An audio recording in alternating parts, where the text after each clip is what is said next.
Every day she would say, I don't want to be alive. I don't want to be a mom. I don't want to be on earth. So many women are in their masculine and they just are effing tired. Somehow ending up in my room and with like a guy on top of me, and I couldn't move. Yes, it, quote, physically did not happen. Yeah. But the fear was stuck there. Yeah. It was frozen. The psilocybin and MDMA are the greatest breakthroughs we have in mental health. It was a veteran that was having mental health issues, and he went in trying to get mushrooms like psilocybin, and they wouldn't give him that, but they offered him MAID. 22 veterans a day commit suicide. We denied veterans, like Vietnam veterans, that they had a major issue. Why aren't you helping this person with something that could save their life versus like offering them a death pod? That makes no sense to me at all. Well, good to see you this morning. Good to see you, Candice. Oh my gosh. We were just saying how I don't even know where to begin or where I wanted to take this episode. And when I was talking to Eric downstairs, he's like, well, like, how are you approaching it? And I was like, honestly, I just want to, like, what would I want to listen to? Like, what would I find important? And like the science and stuff is really interesting, but I think that there's like so many other podcasts that get like really technical. And what for me is intriguing is like the personal and like the deep and the intimate. And so I think that's kind of where I want to go with it. But I like truly think, and this is what we said last night, or what I said last night, was I had this knowing that everything happens for a reason. And I'm already getting emotional. And I was like, I'm definitely going to be crying so much of this episode. I'm Mike Zeller, and you are watching Chatting with Candice. The way that we had met is I was supposed to do a medicine journey, and the theme of it was love, and it was supposed to be MDMA, and it turned into a shit show, honestly, and it ended up with me leaving, and me and my husband kind of getting really into it, and not seeing things the same way. Like, he has a really great experience at this particular location and with this facilitator. I see something very different, and I chose to listen to myself. And normally I would self-doubt and I would say like, well, maybe I'm broken and just listen to Eric, but like begrudgingly, not because like I trust him or I want him to lead me. It's just like more of a disbelief in myself. And I think if I had done my pattern, which was that, I never would have met you. Yeah. And what I said last night was like, truly, I don't think anyone, I don't think anyone would have like had me have that breakthrough that you did. Yeah. So just thank you so very much. Yeah. I've found, the first thing that you need for that type of deep sacred work, because we work through like core wounds and core traumas for you both. And we got there really fast, right? First time physically meeting you both in person, the first aspect is a really deep sense of safety. And if you don't have that sense of safety, the feminine can't relax in, the masculine can't relax in. And I've found, for whatever reason, I often can create that sense of masculine safety that creates this container for both energies to surrender in. But you got to have that. Yeah. Yeah. So that's an excellent point. Every facilitator has like their own vibration and like way of doing things. How would you describe the divine masculine? Because I think so many people are getting it wrong. Yeah. So like, what is your definition of divine masculine? I don't know if I've ever fully defined it in this way, what but does it feel like? Or yeah. One aspect, the divine masculine offers its strength and service. And so it creates this container that says, I can hold you.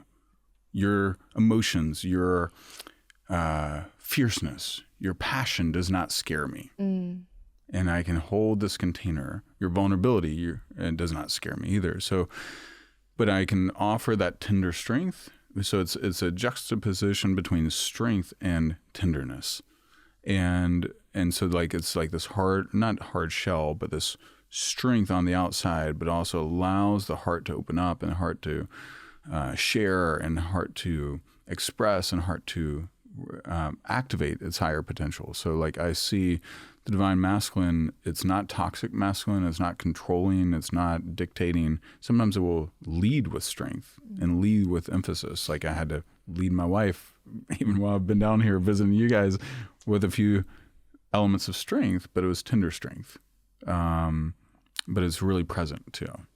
So yeah, that's kind of what I felt too. It's this safety, like a really warm, safe place, and where I can relax. Yeah. Like I don't have to be. Yeah. And I used to think that was like hard, man, right? Like a guy, and I'm not saying that you're not, but like the guy with like tattoos and guns and Harley, right? And like that's what's gonna make me feel safe. And then I've realized that's not what makes me feel safe either, right? Like it's like a facade. It's not the full real thing that I need. And the feminine needs, one of the biggest things that I had to learn where I really screwed it up was the feminine wants to feel that emotional safety. You might, like, you felt physically safe with Eric, but you didn't feel emotionally safe until we got to that breakthrough last night. And I didn't, my wife complained for years of like, you're emotionally disconnected from your heart. You're like, she called me names and stuff when we get in fights and say, you're so, she'd say, you're kind, but you're an asshole. To me sometimes. And it was because I was emotionally disconnected from my heart, which didn't create the safe space for her to be connected to me. She didn't feel her heart connection with me.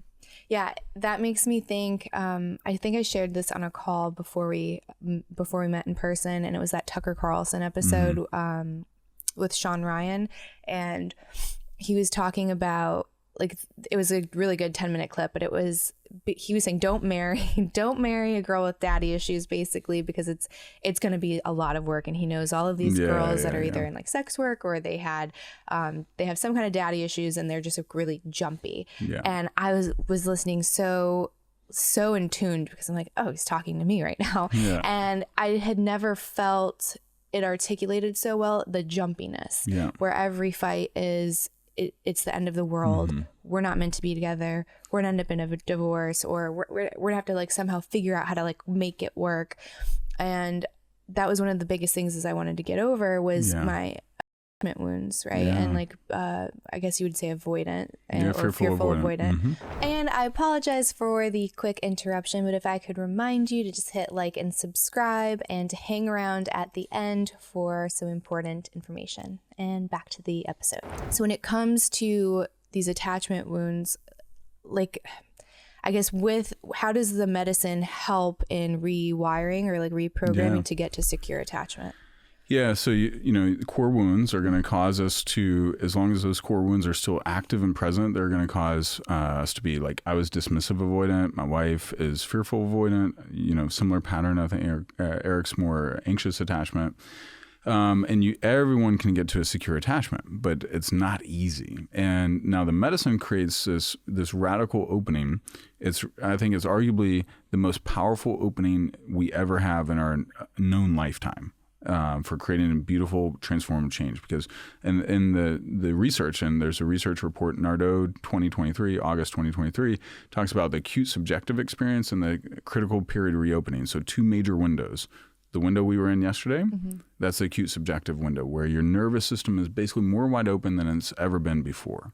And that's why we can do so much deep work and we can go right in. And we actually hit on several of and helped heal several of your core wounds and Eric's. But when you heal those core wounds, then it's like your operating system, the metaphor I use is almost like your operating system is in your nervous system. Let's say it's got 100% capacity. Well, if you got 30% of capacity eaten up by like this daddy wound and this major abandonment or whatever, then you got another 10% by a boyfriend, then another 10% by losing a pet or whatever, like all these traumas where, you know, trauma is basically emotion that got frozen in your nervous system from like we had the thing come up, I think when you were 15 or 17, I don't remember the exact year. And so those things get frozen, and the medicine creates this safe space because MDMA, for example, floods your body with this feeling of safety. Now, initially you resisted it. Yes, and I wanted to ask about that too, because for a second, because you ended up going over me and starting with Eric because I just couldn't. And I'm like, I can't even see anything right now. And I'm like, I'm highly sensitive to caffeine, to cannabis, like whatever it is. Like I need very little to do the job. So I did this thing, really like, what is going to happen, not knowing anything. And then I'm like, that's not working. Why is it not working? Yeah. And so your protector part, so in your psyche, like we have these different parts and dimensions of ourselves. Well, your protector part initially let you see a memory that we were working on. Mm-hmm. And then it said, nope, I'm abort, not safe. And what I often see with a lot of the female or couple clients that I work with, where they're all like leaders and high performers, but high functioning. But until we work through the husband, the wife doesn't feel safe to open up. And so even if like I have clients that it's really the wife that hired me. And so I'm like, I got to help you with your PTSD. Let's get to you. And then she's like, we'll try and get to her. And nope, won't go. And then I'll go right to the husband right afterwards. And boom, we'll work through him. And then now, because he's open and vulnerable and she feels his heart. And then now it's like her nervous system says, okay, it's okay. I can come out and play. And that's what happened with you. And then, then I helped you guys get into that physical connection where he's holding you and grounding you. Because I could just read that you were not feeling safe, even though you consciously, you thought you were. Yeah. But physiologically, I was like, no, she doesn't feel safe. And then when he put his shoulders on you, the masculine has such a gift of being able to ground the feminine if they know how to do it. And so, when you put the shoulders on, a man puts where the woman feels physically safe, right? Then you just felt like your emotions just kind of calmed down, right? And the way that you had described it, because again, like I went in not blind because you provided a ton of information before, but blind in like a somatic sense because I had no idea what was going to happen to my body. And what I have been told through media and social media is that this is like a party drug and it's super dangerous and that's why it's illegal and only like reckless people take it. And that it's like very like it's an upper, like it gives you a ton of energy and like you see people raving and it's this thing and they're like super sexual on it and it's a sex drug, right? And I take it, and once it finally kicks in, like after Eric did some work, I was like, whoa, I feel like I got hit with a blow dart. And I told Eric today, I was like, in that movie Old School where Frank the Tank gets hit with a blow dart and falls into the pool and then like the music starts playing? I'm like, that's kind of what happened. And I'm like, I turned into a jellyfish and I couldn't move. I'm like, how do people dance on this? It's like, that's not what's happening. And then I kind of felt very out of body, which I also wasn't anticipating. So when you're like, no, this is what happens to the feminine, especially if she is on the edge of burnout or burning out, and the masculine can ground. And I'm like, there's no way. And seriously, soon as I think you did it first and then Eric did it next, like put your hands on my shoulder, immediately I was back in my body and I wasn't floaty. I could feel the ground. I could feel my legs. And then the moment anyone would release, it's like right back up. And then that's when I laid down because I was like, this is a lot.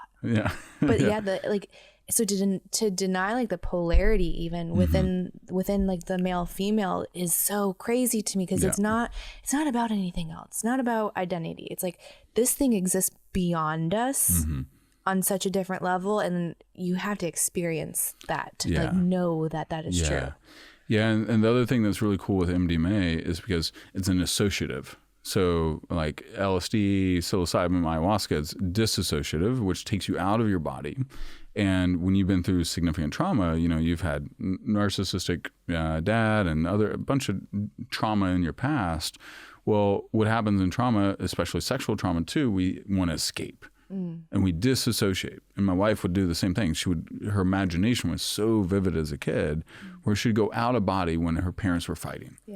And so how do we heal trauma is like we got to bring you back into the association in a safe way where your nervous system doesn't get re-triggered. That's why like cognitive behavioral therapy does not work very well for significant higher levels of trauma and PTSD because it just re-triggers you. You're talking about it and also you're locked in your head. Well, the memory is stored in your body. The body keeps the score. Well, the reality is your skeletal muscle cells versus red blood cells. Your red blood cells live an average of 115 days. Skeletal muscle cells live an average of 15 years or 5,475 days. So everything that has happened to you for the last 15 years, your body literally remembers in its cells. And then beyond that, whatever happened before, your body also the muscle cells communicated to the new muscle cells, hey, this happened. Watch out for this. This is danger. And so that's a massive thing. You had to get back into your body, and then we had to move through those traumas while you were associated. But the medicine basically says, hey, you're in a feeling of belonging and love and safety, so you can handle this. Because you couldn't handle it under a normal, like things like rape and things like abuse and things like abandonment and, you know, all the things that humans go through. Yeah. Well, you can't handle it without the medicine to face, or you can, but it's so much slower and so much more painful. Yeah. And the thing that I found really interesting with me in my experience was there were things that I never would have said were stored or were a big deal, or like I had like this mental resilience. So the one story I actually texted my girlfriend this morning was getting drugged at a party. And somehow ending up in my room and with like a guy on top of me, and I couldn't move. And she walked in, and she was like, she didn't really give me a lot. I think she's at work, but I was like, I don't know if you knew what was about to happen or what you were doing, but like you saved me. And just like, thank you. And I thought like, I was like, nothing happened, so I'm fine. And it wasn't. Like I wasn't, and it came up, and it was like my whole body was doing this huge release. And the funny thing was, we were talking about goop, and who was the somatic guy practitioner you talked about? Peter Levine. Levine. I'm like, is that real? Because I'm watching these things and I see these bodies that are just like convulsing, like just doing these jerky movements and like tremoring, and I'm like, that's so fake. And then it starts happening to me. And I literally looked at you and Eric, I'm like, if I were watching myself right now, I would say she's faking. You're like, stop thinking about it. Stop thinking about it. And just be. And I was like, I'm not judging it. And it was like, it was funny to me because I have avoided or like dismissed this work and space for so long because I think so many people, the way that it's presented online, it's almost like a caricature. Or it's like this disco and like glitters everywhere and raves and the big hats, and I'm like, I don't get it. Like it's not believable to me. And I think I was probably the biggest skeptic. And I think my body, like my initial response was even saying that, right? Which is 100%. Why I couldn't dip into it. And then once it happened and I was letting go, I was like, no, this is so real.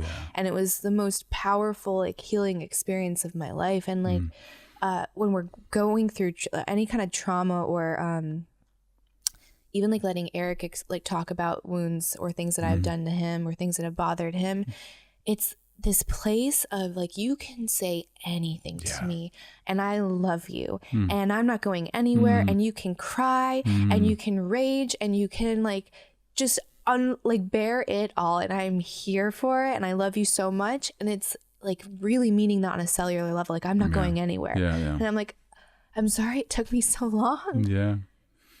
It's okay. It's okay. Everything's happening in its perfect timing. And you know, you had a massive reset last night. It's factory reset, and Eric did too. And and then you also had a factory reset together of connection. And it was, and then also in your body, you know, like the memory of almost being raped at that party where you were drugged and all that. So yes, it quote physically did not happen. But the fear was stuck there. It was frozen, and it will stay frozen until it gets unfrozen. And so this process that, you know, it's really the combo. Yes, psychedelics are used in the party sense, but they have incredible benefit. And that's why the FDA's fast-tracked them through the approval process. And they still have some hoops to jump through to get it fully approved. But it's the biggest breakthrough in mental health that we've seen in our lifetime when it's coupled, especially with the therapeutic, trauma-informed, high-level therapy outcome that we want to have to move through those massive things, because you have that opening, and how you use that opening, you have to be such a good steward of it. And so like there's also practitioners, like where practitioners are emotionally disconnected, like in the experience that you had previously, not understanding how much you have to create safety and also respect the participants and respect their autonomy and read.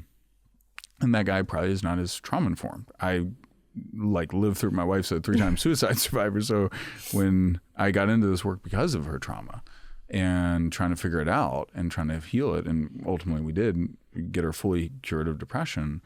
But like in your case, you guys have really recalibrated, and it's going to be beautiful to see how things unfold for you too. So with your story and, oh man, I can't even imagine for either of you. I guess when it comes